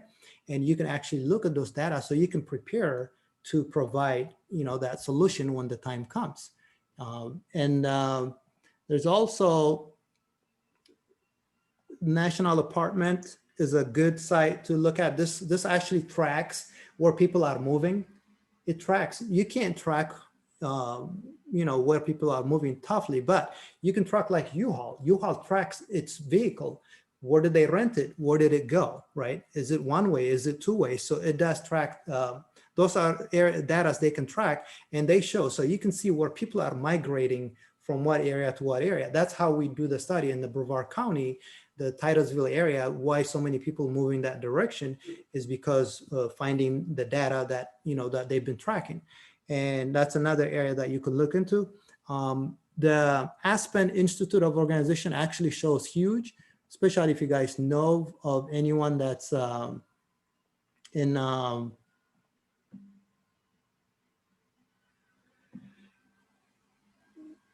this kind of shows on the report, especially on homes, on rentals, and in the apartment world. So it'll show if there are people that need help, if they are not, paying rent, or you have rental property and your tenants are not paying you, there are sites that you can go and ask for those help, right? One, look at the data. Two, and you can ask for those help so you can, find a way to recapture what the money you're losing from your tenants if they haven't been paying you, or guide your tenants where they can get help. So one thing I'll tell you is that real estate investing, it has so much profit in that process. It rewards you heavily, right? But to get in this business, you have to have really one purpose. The purpose should be really to make a difference, right? To provide solution for those who are facing hardship. So if anyone facing any type of hardship, you want to first have a mutual understanding and provide the best solution, the best case scenario for them. And then in return, you are heavily rewarded. Because most people drain themselves. They get foreclosed, they go through auction, and then they get evicted, and it damages their credit score. They can't buy a house for the next 7 years. They're digging themselves in a worse, bigger hole. But you can come in, help them provide, help at least give them through a process where they can repair their credit within a short time, 2 to 3 years, so they can bounce back, get a job, save, and then acquire the next house. But you have to be able to provide solution in order for you to really be in this business, or else you won't last very long in that business. So that has to be your singular intent, is to provide solutions for people that face hardship. And I can attest to it because I went through that process. So when people go through this process, I completely get it. I understand. And I'm going to be it's going to be in their best interest. And if it works out, great. If not, we just give them a direction they can go, and then we won't do any deals, and we'll move on to the next person that needs that help. But that's a big difference there. So feel free to ask any question. Oh, okay. Sani ምናልባሽ ኣብዚኣ ሓንቲ ኢንፎርሜሽን ኣርክንገብር ሕቶ ዘለዎ ሰብ ብዝመረፅኩሞ ኣጎያብ ቻትሩም ወይ ከዓ ነብስኹም አንሚዩት ጌርኩም ክትሓቱ ትኽእሉ ኢኹም. We have about 13 minutes. Okay. Salam, ስማዕ ኣለኹ? Yes. Okay. Thank you, ሰሚሖና መጀመርታ opportunity ዝሃብካና ኣብቲ ናይ መጀመርታ ክወስደካየ እቲ እንታይ መንሽን ጌርካ ሰሚዐሲ ንIRS ንኸተርእዮም ንደቅኻ ትኸፍሎም ከም ነበርካ ታክሲ እንታይ ትገብር እንታይ ዓይነት ማለት ምስ IRS በሪሲሪስ ስለዝኾነስ እንታይ ዓይነት ዶኩመንት ተርእዮም እሳይ ሓተካ ካልአይቲ ድማኒ እቲ ቢልዲንግ ከተርእየና ፀናሕካ ምስ ካምፓኒኻ ዲኻ ሼር ትገብሮ ዋላ ፐርሶናል ሰብ ኮንካ ማለት እሲ ሲንግል ፋሚሊ እውን ምስኣቶም ኢንቨስት ክገብር ይኽእል እዩ ዜን ክልተይን ሕተይ Thank you. Thank you, Sophia. Yes, after I መጀመሪያ family in the you don't have to show anything really. When you file your report, the key is you have to have the business NATCA structure. The foundation has to be very important. So the way we do is you have your S corporation company, and then that company owns another company, and then you have underneath that you could have LLC, like family management company, right? So that family management company LLC is the one anybody that helps, any other employee you have, well, 18 you can still pay them as a 1099, right? Except now 1099 tax at that time. But under 18, any money to them, it just has to be realistic that they're doing some work, and as long as you pay them, you don't have to show any proof. And a lot of people that I know, especially in Utah, most people have like 4 or 5 kids, and they've been doing this for 30 some years. People that I've met, I've gotten to talk to, and to this day, this is the last place IRS will ever look, will ever audit. Now, if you have a 5-year-old and you're giving them $12,000, yes, that's questionable, right? It's not realistic. What kind of srah tasruh Allah? Now you're going to be questioning the labor you're putting to your child. But be, reasonable. A lot of them can do social media. They can shred documents. They can help take the trash out in the office. So many work you can involve with your kids. But you just have to be reasonable. Okay, I'm going to pay you $100 a week, depending amount of work they do. But you don't have to file anything, report to government. The only thing I say is the most tax accountants are very, because they know very limited information on this, they want to play it safe, they may not do it.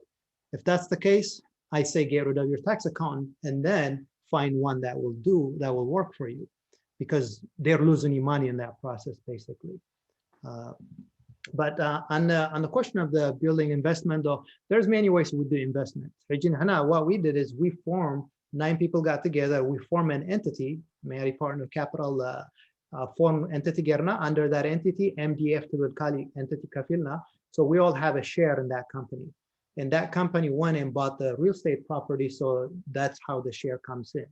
Now, if people want to invest in that, then they can bring in retirement account. Now they get percentage after that money they return. So we look at into the return on their investment.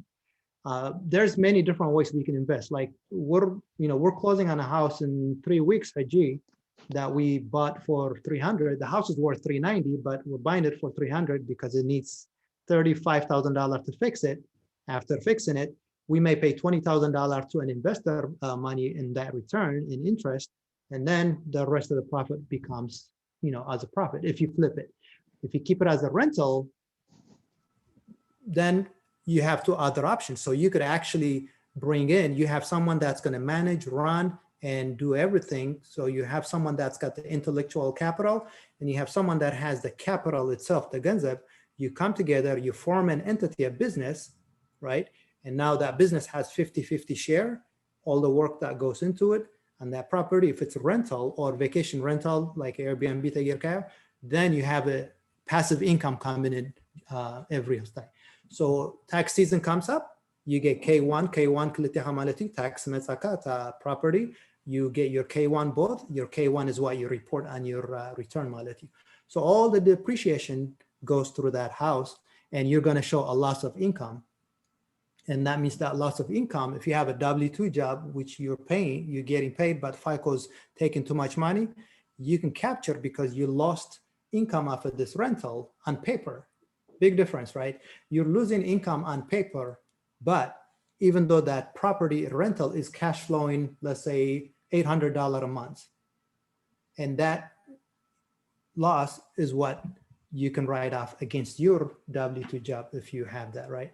So that's another huge benefit that you have. Hopefully the Melsi Abriel Sophia and the Yes, he did. Thank you so much. I appreciate it. Let me see if I can share this real quick. Okay, whiteboard. Let me show you a quick anytime come out and you guys. But in the meantime, I'm gonna do a little bit benefit of real estate rental, right? So let's just say you decide today you want to buy 1 house a year. If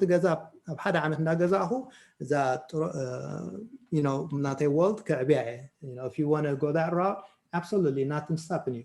So if you decide to do that, here's your benefit, right? When we see real estate, so one of them we talked about is it's your appreciation, right? The house appreciate over time. Forgive my handwriting. And you also have mortgage. Okay, my camera is at the bottom. So you have more, because you're not buying this house cash 100%. So you're going to have a mortgage on it. Mortgage reduction. And here's where your tax benefit goes. And here's your cash flow, right? So ናይክልተ ሚእቲ ሽሕ ገዛ ተገዚእኹም, you buy $200,000 house, and let's just say you're gonna put I'm just gonna put $20,000 down payment ትወላ ነዛ ገዛ. So if your down payment is 20,000 and now you have a mortgage of $180,000 مش. So had ዓመት 12 months later, let's say this house appreciated 5%. Appreciation gave to 5%. What do you do over the course of your life? Because reality is real estate will always appreciate, but maybe sometimes, you know, or which is okay. Well, mortgage. Here's what we know for sure. The حالة 5 عمت study, just the dirt alone. الحامد تجازات يسرح له حامد نبينه 6.7% you appreciate the just in the last 15 years. So no matter what, it's this appreciation. So where is the fear? You know, so we shouldn't fear, oh, what's going to happen if 2008 market crash limits you. If our purpose is a long term, we know that it's going to appreciate. So 5% of عمت appreciate Gerusi. What did we invest in Zagazazia? Right? So and if we get 5% appreciation on $200,000 house, that means now this house is worth $210,000, right? So $10,000 profit gerula, which is tax-free, right? Appreciation, there is no tax. So $10,000 because أنا إسرائيل تحصل دهابكو cash invest جبركو. So my return on this investment, ROI is a return on my investment, it becomes 50%, right? Because I put $20,000 down, but the house appreciated $10,000. So that gave me a 50% return on my investment. Can you get 50% return when you do your, you know, Disney stacks or Tesla or, you know, any CDN, any bond? You can't. It's unrealistic, right? So that's on the appreciation side over time. Now, what about the mortgage? The mortgage, you have payments, okay? Every month you're paying your principal. Well, you're not paying it, hopefully. Your tenant is paying it, right? To the Karasa. You have interest. You're paying tax, which this is property tax. And then, of course, insurance alaka. So hopefully the goal should be is your tenant is paying this when they rent. And you should always have your night to the karasab mortgage mulu khafilu, at least you want a cash flow minimum $200 to $300 just in case maintenance repair. So if they're paying, you know, let's just say they're paying they're paying your mortgage here. I wish to Ahmed 14 كفيلة مالتي نفتي mortgage. بيروح هنسى شجر الله. So 14 دحر كفيلهم. نتي mortgage card down جيرهم. Well, that means they're building when they pay a mortgage. What are they doing? Equity, right? The equity and build go road the locust mortgage card down هاي الله مالتي خبطت from 180 it's coming down. So that means 4,000 دحر كفيلهم مالي. And that's going toward my principal, by the way. Of course, they're paying more, right? I'm not calculating interest of the interest already. This is my principal. The 4,000 equity. So 20,000 investigator. So that gives me 20% in my ROI, right? And my return is 20% now because Israel down payment they gave me 20% return. Now a tax, this is the beauty part of real estate, right? What are you going to have? Of course, the principal, interest, insurance, your tenant is paying for this. But who gets the benefit of the tax deduction on that? To the Karasabdalo, your tenant or you? It's actually you. You get the benefit because it's your house, right? So you're going to deduct your principal, your interest, right? Your property tax, your insurance On top of that, this is a business. This is when I say start your new venture, right? Now this is a business. So what are you gonna return? Well, now here comes your travel, right? Your cell phone, your gas, your mileage, your vehicle. So now you get to deduct all of this. It becomes to your benefit. And here's the law that, you know, the IRS, when they did this, when the politicians set this rule, right? A house, right? This is a house. And is it Hamadi to the Hamadi? So 200,000. Let's just say 50,000 worth for the land, and the house itself was 250 for the Atlanta. You cannot obviously depreciate the land. A land is a land. But the house, the building, the house over time, you argue depreciates you can depreciate that for the next 27.5 years. Why 27.5? Don't ask me, ask the IRS. But that's the years. You can depreciate that house for the next 27.5 years, right? So what this means is that all of this expenses, additional expense, not business depreciate. Now, what you're going to show is your rent income minus the expense that you're going to show a loss on paper, right? If you have a very good accountant, it's going to show a loss on paper. When they file the Schedule E on tax return, the expense line, most people, they leave the rest of it. They just play it safe. But there, like I said, we have over 400 tax deduction as a business owner. So this right here, you know, if this house tax benefit after all of this, it's going to be roughly about 4,000 in deduction. That 4,000 alone here is going to be 20% return on your investment. This itself is going to give you that 20%.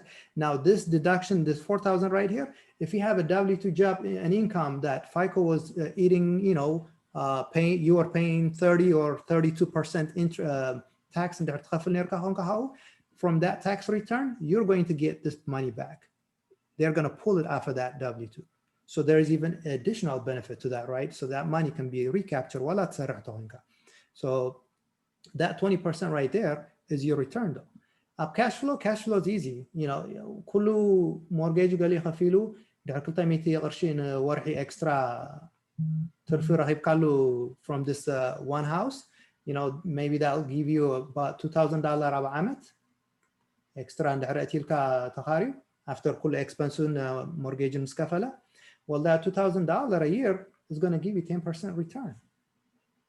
So if you add all these returns, you know, you have 50, 20, another 10. So really on this house that I just bought, I only put in my investment of $20,000. I got back my $20,000 the first year, right? So huge benefit on real estate. Now, as you continue to grow, this is what's going to grow much faster. So what? You were a bad landlord, okay? They weren't paying you on time. You weren't keeping up with maintenance. Okay, that's fine. You probably just got a 50% return. Is that still better than anything else you can get today in any of your money, right? So just to give you an idea, that's it. Now, if this house is paid, you have no mortgage. Now you have more income coming in than expenses. Well, now you're going to be taxed on your income. That should tell you something. That should tell you that go get another 3 houses. Take this equity and get yourself another 3 houses, because now you're losing money to taxes because you're making too much income there, right? So that's just one example. I can show you why real estate is ideal as far as the benefit of just through rental property on top of your retirement account. So we're going to leave the floor open to a Q&A.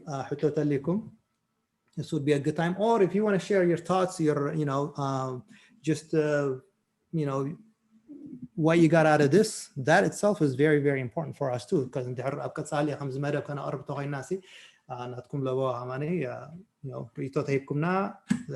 that would be huge. Thank you, Sami. ብዙሕ ኢኻ ኣርኢኻና I'm thinking ሰባት ብዙሕ ሕቶታት ክህልወኩም ይኽእል እዩ እቲ መደብ ናይ 2 ሰዓት ስለ ዝኾነ ምናልባሽ ሕፅር ኢሉ ዝኸውን ብዛዕባ ዝሕጂ ቀሪብካዮ ዘለኻ ሰባት ሕቶ እንተለዎም ኣብ ካልእ ግዜ ከመይ ገይሮም ክረኽቡካ ይኽእል እዮም Do you have email address that you want to share or Yes. In fact, let me share the screen real quick so I can show you. There you go. Email, phone number. Yeah, they can reach me. Busy contact is it? Anytime any hito or at least more كبرهالم زلي تخينم كذا أنا بزح حب عافية بزح نقدر تنكيفنا جزء حتى لازم نبرنا. The other question, I mean, mindset about personal development near had a topic, but نخلي جزء عنده فيناسو. But yeah, they can reach me anytime email or telephone. منال باش حتى يرئيس لازل خصي in all fairness, maybe if you can answer that question حسرة بالك. حاوناس مرمسي حتى اللاتو. Can you tell us a few strategies to start real estate investment with minimum starting capital? قرب مسألة وسخة بالكا زهجي سخة invest قبل له زلها.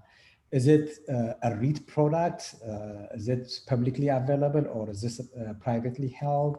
If anybody wants to invest in there, do you have to open an account in a specific brokerage or I'm not sure whether this is self-directed, even publicly available.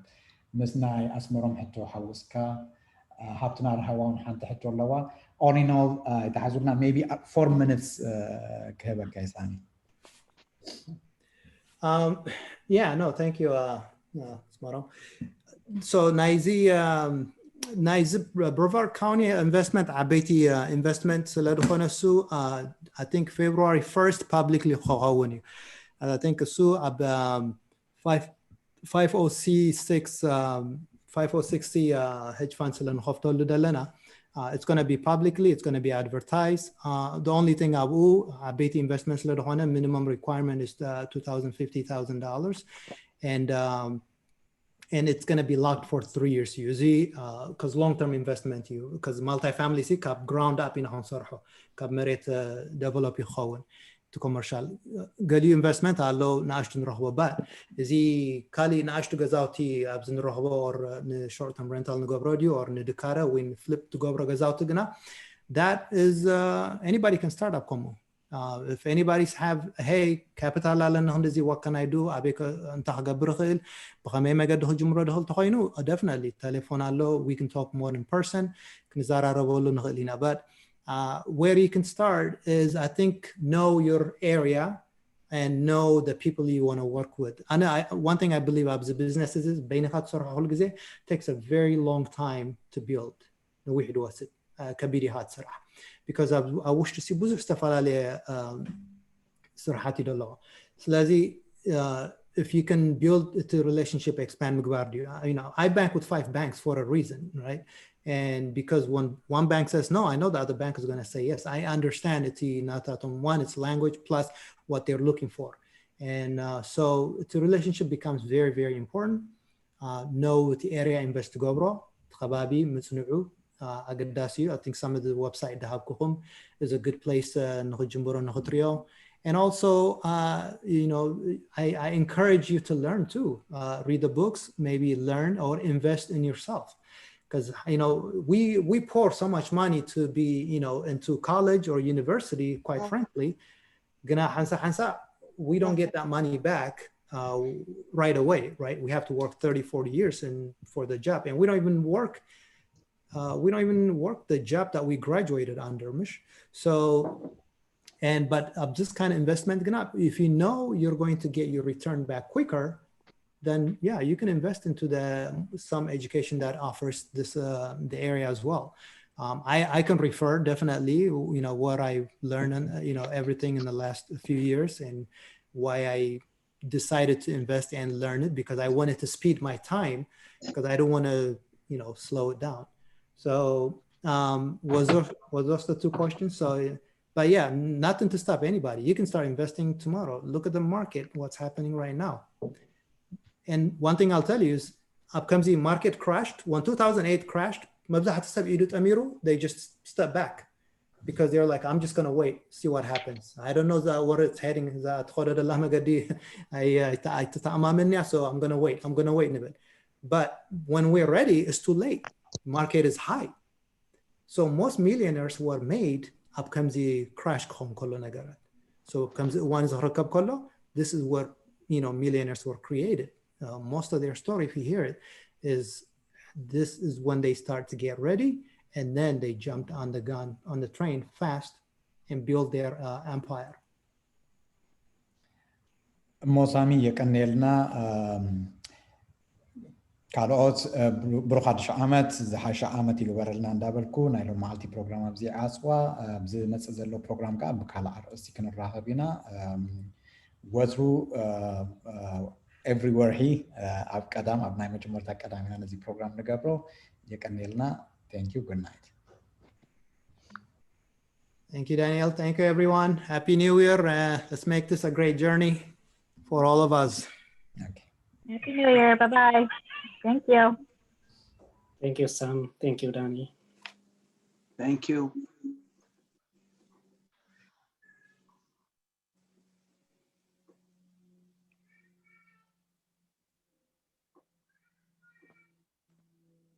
Bye-bye.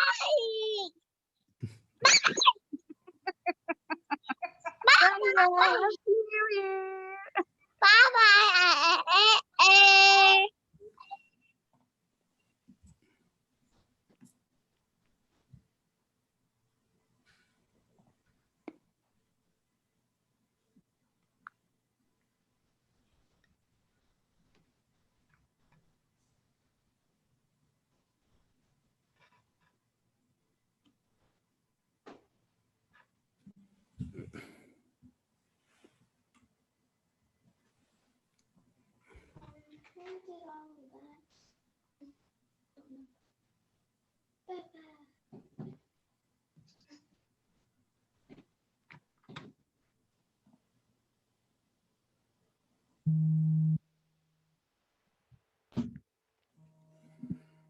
I know him.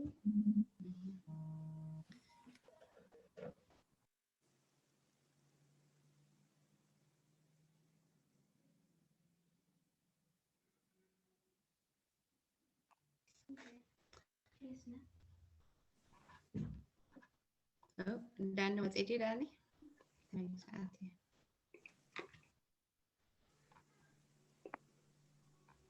Thank everyone. How was it? It was amazing. It was amazing. Records get result, so no,